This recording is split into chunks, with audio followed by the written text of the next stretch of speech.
Hey thrill seekers and horror fans, welcome back to CreepNet. Tonight, we're re-diving into the shadows with 3 spine-chilling paranormal stories that will keep you up long after the lights go out. From a haunted mirror that whispers secrets, to a guest room with a deadly past, to a night train you'll wish you never boarded, these tales are perfect for a quick dose of terror. Each story is crafted to grip you for 8 to 10 minutes. So grab a blanket, dim the lights, and let's get haunted. Don't forget to like, subscribe, and hit that bell so you never miss a scare. Ready? Let's begin. The Whispering Mirror.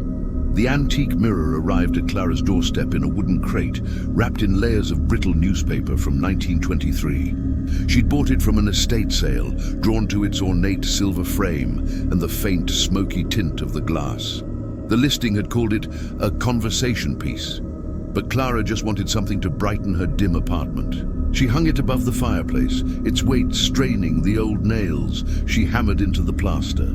That night, as rain tapped the windows, Clara noticed the mirror's reflection seemed off. The room in the glass looked colder, the shadows deeper.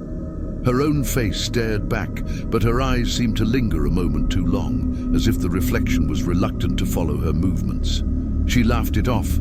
Old houses, old mirrors, old tricks of the mind. By the 3rd night, the whispers started. Faint, like wind rustling through dry leaves, they came from the mirror's direction. Clara sat up in bed, heart pounding, straining to make out words. "Not yours!"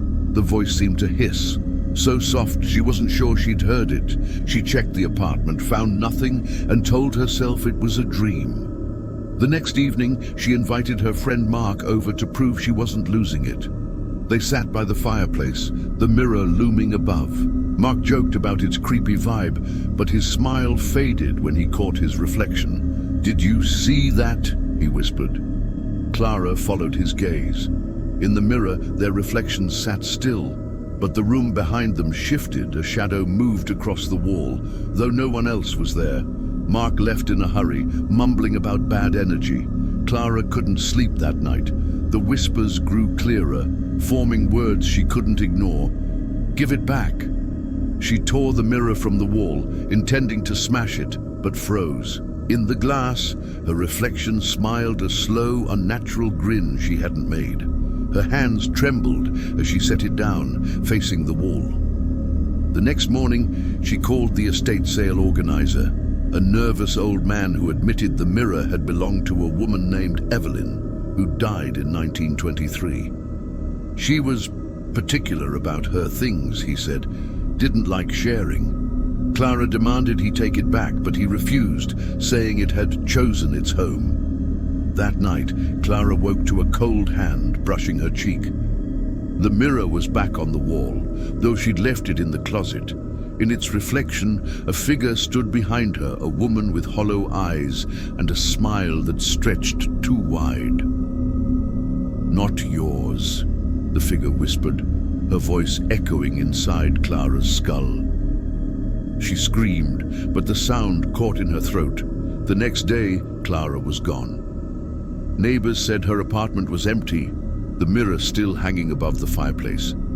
Sometimes late at night they hear whispers from her unit, soft, like leaves, saying, "Mine." The guest room.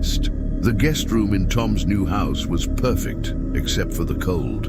No matter how high he cranked the heat, the room stayed frigid, the air heavy with a damp, earthy smell. He'd bought the old Victorian cheap, a fixer-upper in a quiet town. The realtor had glossed over the house's history, mentioning only a tragic accident decades ago. Tom didn't care. He needed a fresh start after the divorce. He set up the guest room for his sister, Lena, who was visiting for the weekend.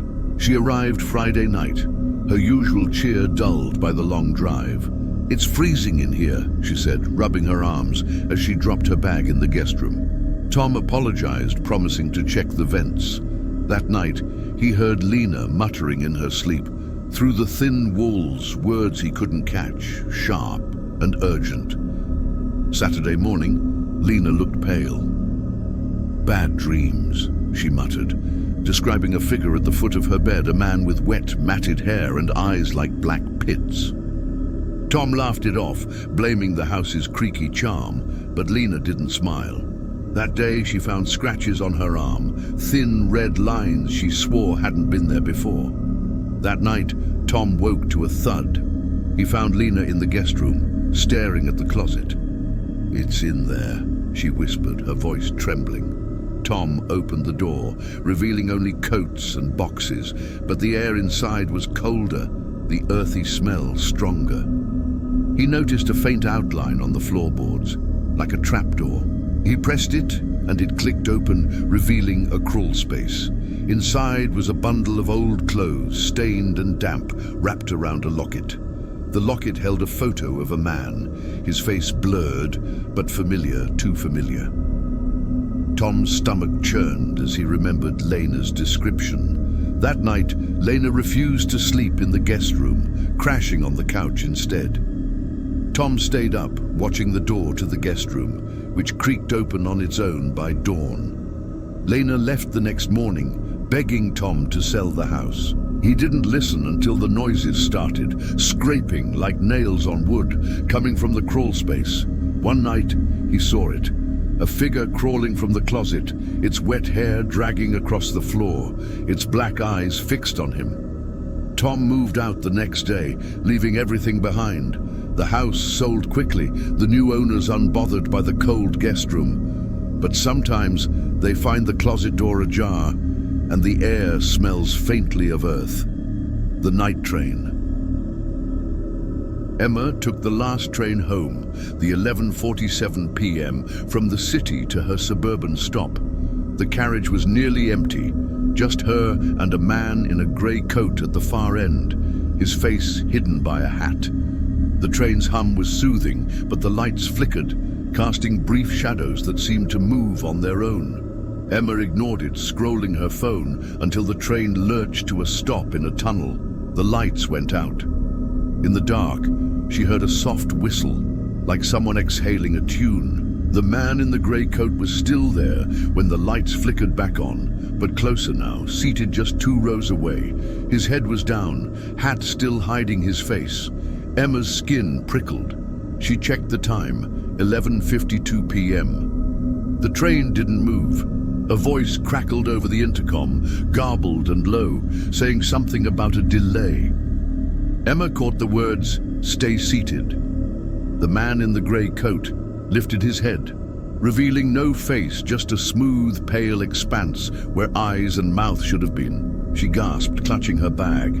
The lights flickered again, and he was gone. The train jolted forward, but the carriage felt wrong. The windows showed no tunnel, just a void, blacker than night. Emma's phone died, though it had been fully charged. The whistling returned, louder, coming from behind her. She turned, but no one was there. The seats were empty, yet she felt watched. At the next stop, she bolted for the door, but it wouldn't open. The platform outside was deserted, the station sign blank.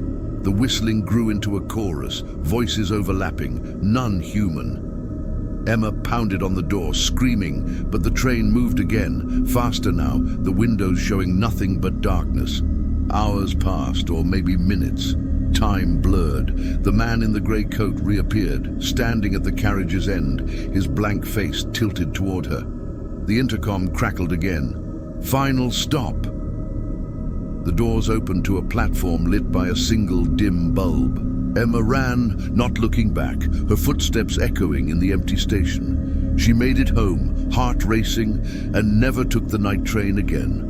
But sometimes, late at night, she hears a faint whistle outside her window, and her phone screen flickers, showing a blank face in a grey coat.